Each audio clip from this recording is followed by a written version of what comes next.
This video is brought to you by YouTube's incompetence. With YouTube ad revenue and all the shenanigans going on recently, everyone's help with the Patreons and the memberships helps significantly.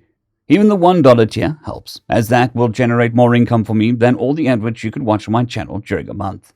If you can't support financially in this time, it's fully understandable. It is tough times all around. Watching, liking, and promoting the videos, interacting, all the YouTube stuff does help the videos in the long run.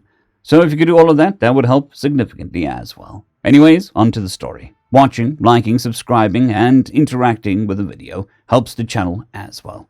Anyways, on to the story. A Promise is Made to be Kept, written by Wiktry.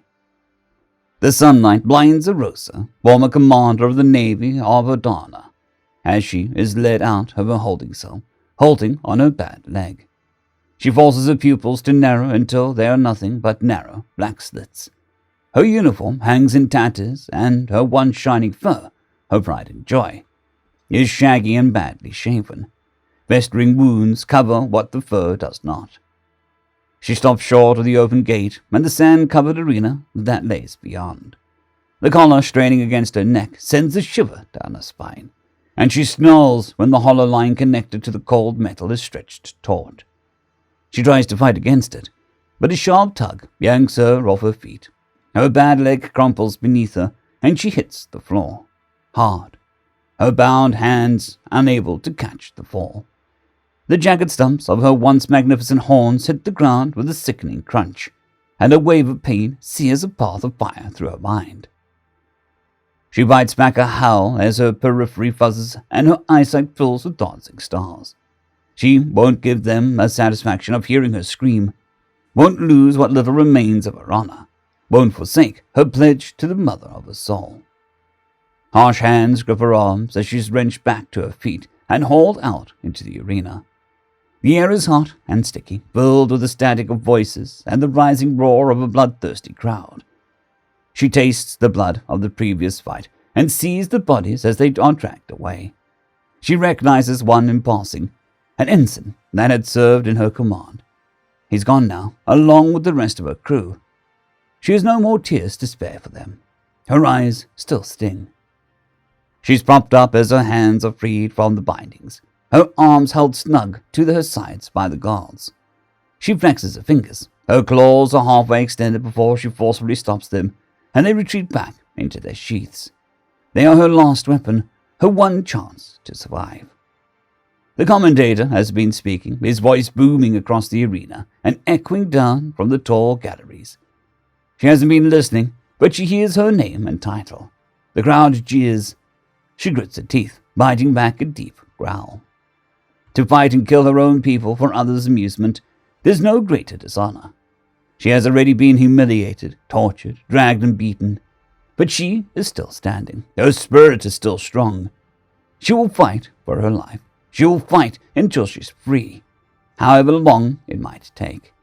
She promised the mother of her soul that she would return when she took her command, and promises are made to be kept.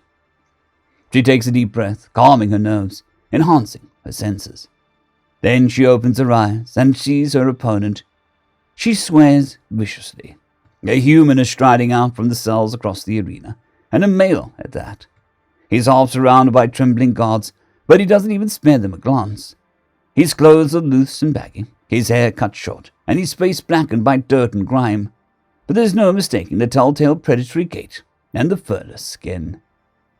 The only species more dangerous than her captors, the only species more dangerous than her own. It's just her luck that this would be the goddess's way of testing her faith. If the intention was for Arosa to despair, she succeeded. But how did he end up here? The human had still been hundreds of light years away when the League had launched their first attack. They had promised aid, racing towards a lost battle and a futile war. They should have received the declaration of unconditional surrender, should have turned around and phoned back home. Her forward party, a scout, she supposed that it doesn't really matter.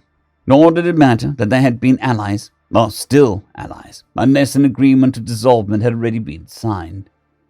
But a prisoner is a prisoner, and now she has to kill him if she's to survive. She almost despairs, but she pushes it down. forces it into deep recesses of her mind where she can't feel it, can't think of how fucked she is.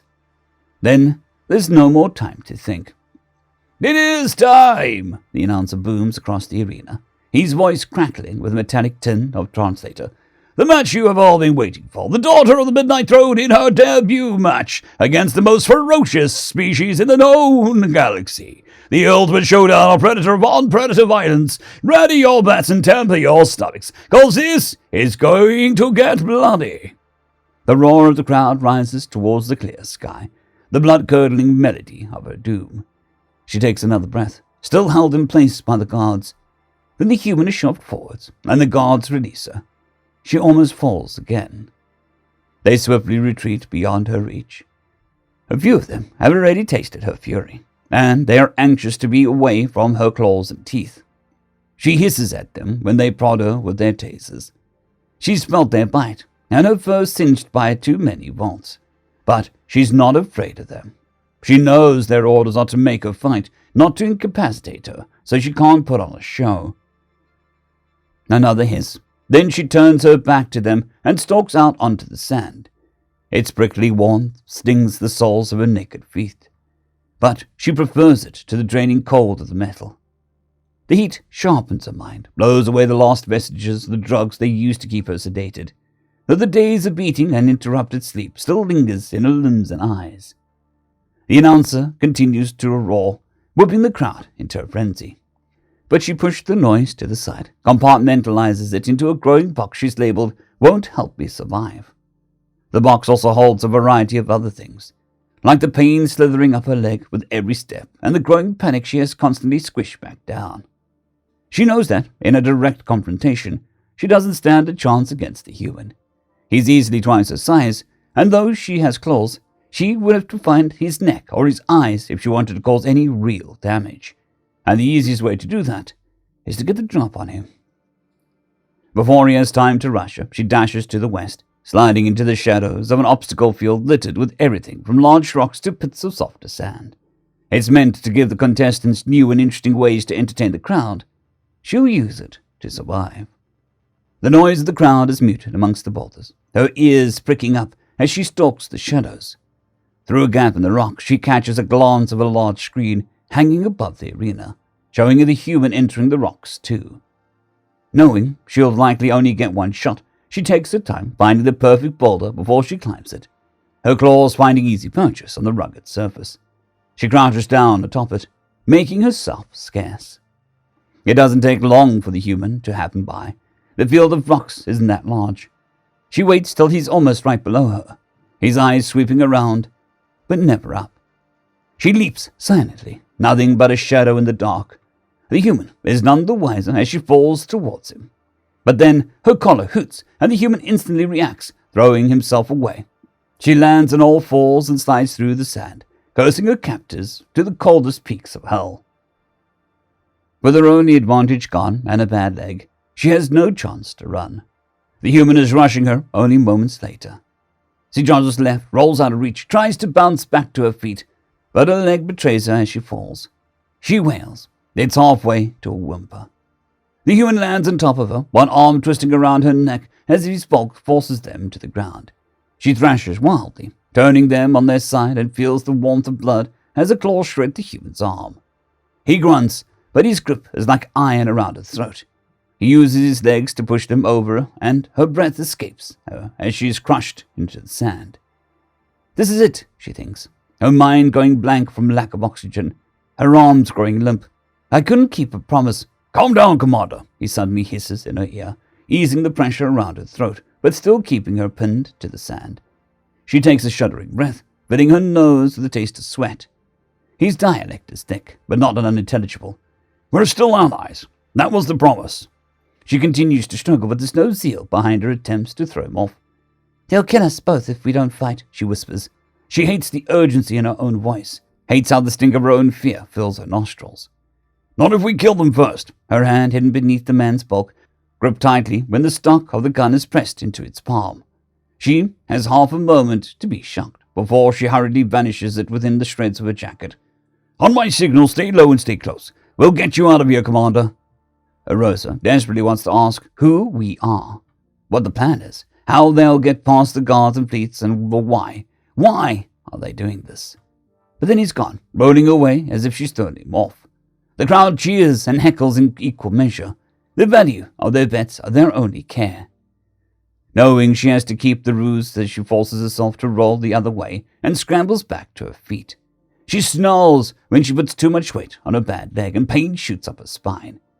She's barely standing, but she makes herself waste time. She makes a minute pass, 2 minutes, without even seeing the human amongst the rocks. Then the crowd begins to egg them on. She makes it 4 minutes before the collar begins to blare, a warning and a signal for her to follow. She's delighted to hear the human collar blaring too, but from the other side of the fields. It'll give them another minute to find each other. But then the ground shakes and the boulders begin to sink into the sand. Their captors have grown tired of their game of hide and seek. She retreats out of the field before she's sucked down along with the boulder and crushed by whatever machinery operates below the arena. She sees the human do the same and worries when she sees him rush towards her. He's not about to put her in another headlock, is he? But then he's suddenly got a gun in his hand and is gesturing for her to come. She wants to think this over, but then the first handful of shots are flying through the air, and the roars of the crowd are morphing into gasps and shrieks as the spectators at various stages of drunkenness realize what's going on. She crouches when a bolt of superheated plasma whizzes by overhead, and then the human is beside her. She pulls out the gun from where she's hidden it, and he uses his own to blast the bindings on her collar. The now useless chunk of metal falls to the ground as a sudden storm of plasma rains down around them. He instantly grabs her free hand and tries to drag her along. She makes 5 steps before her leg gives out. "Wait," she wheezes, forcing them to stop. He looks back, a question in his eyes. "My leg, I can't run." She has to almost scream to be heard over the commotion. He doesn't say anything. He just grabs her around the waist and throws her over his shoulder and runs for the limited shelter of the arena walls. For a moment she's too stunned to say anything. She wants to be indignant about it, but now is perhaps not the time to be prudish. Then another ball flies over their head, and she instinctively takes aim. She has always been a good shot, and the armored guard falls the 20 meters to the sand, his chest blackened by plasma. He sets her down against the wall and takes a defensive position. She casts a gaze across the arena, gauging the situation. The gallery has turned into a battlefield with scores of human operatives hidden amongst the spectators, having thrown off their disguises in some unknown signal, battling the security forces and the overly eager drunks. The humans are losing, slowly being pushed into tighter knots by the sheer numbers. They've deployed small shield bubbles to protect their cause, but she knows it's only a matter of time before they are overrun. She wonders if that was the extent of their plan, and this really was a forward contingent. Then the ground shakes, sand dances, and dust falls as ancient concrete shifts. She looks up, catching a glimpse of the tear before it ripped open. The air shudders, and the sun is blotted out as a carrier translates above the arena. Shielded gates are already thrown wide, and smaller ships pour out like a swarm of insects from a hive. The buzz of their roaring engines fills the air, overpowering the fighting, the sizzle of plasma and panicked shouting. The carrier is only on the field for less than a minute, belching its squadrons of ships before it vanishes again. The shockwave of its departure turns the air to jelly, and parts of the gallery collapse onto the lower rungs of balconies in a cacophony of rumbling stone and screeching metal. A cloud of dust floods towards them, and she only has a moment to cover her mouth and nose before they are engulfed. It mutes the world, makes everything seem like it's happening far away, or maybe it's just a dream. Peering through half-closed eyes, she sees the human receive some kind of signal. He puts one arm around her waist. This time he only aids her walking. They haven't made it far before a ship descends through the dust, the exhaust of its engines briefly clearing the air around them. It touches down hard enough to make the ground shake, landing legs groaning from the stress, engines still flaring like furnaces of creation. A ramp is lowered, and a handful of humans in full combat suit disembark before it's even touching the ground, leaping the last couple of meters. They take point as she is led aboard, sighing when her feet touch the warm metal. The inside of the ship is warm and smells of oil and grease. She takes several deep breaths, savoring the taste of home, as the human leads her to a row of seats.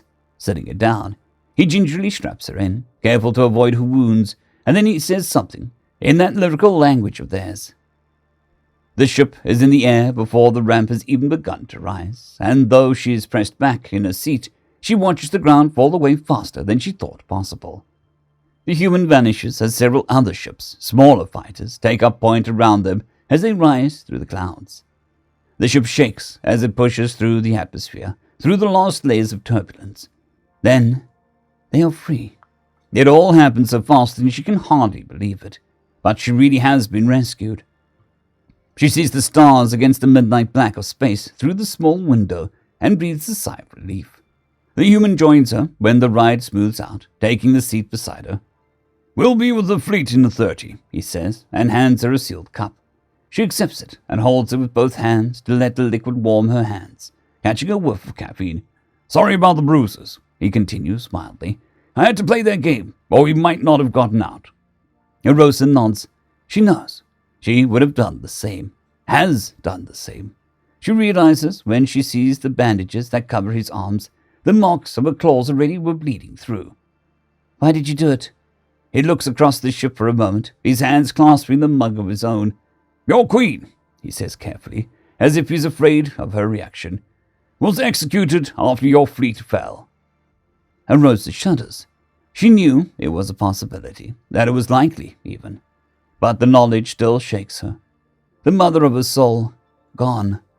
She sends a silent prayer to the goddess, a plea for her to guide the old queen as she joins their ancestors in search of the truth. "We were told that you were next in line, and that there are no other claimants to the throne." Rosa nods. She doesn't trust her voice to carry. She didn't think that she had any tears left, but they are running now. So much has been lost. She wonders if they'll ever be able to rebuild. "Your people need you, still need you to bring them together, to show them the path forward." Rosa knows what he is saying is true, but she still can't comprehend. She's never wanted to sit on the midnight throne, never wanted the responsibility it entails. But now she has no choice. She takes a trembling breath. "But why did you help us?" she asks, the final question, the one she doesn't understand. "There's nothing for you to gain for helping those that have lost their way. There is nothing for us to give you in exchange for your aid." He shrugs. "We made a promise as allies when we signed the dotted line," he says, as if it's of no importance at all. "And promises are made to be kept." End of story. I'd greatly like to thank our Tier 5 channel members, Casper Arnholtz, John Creighton, Manatharia, 050, Dragzoon WRE, and Elijah Silvercross. Thank you very much.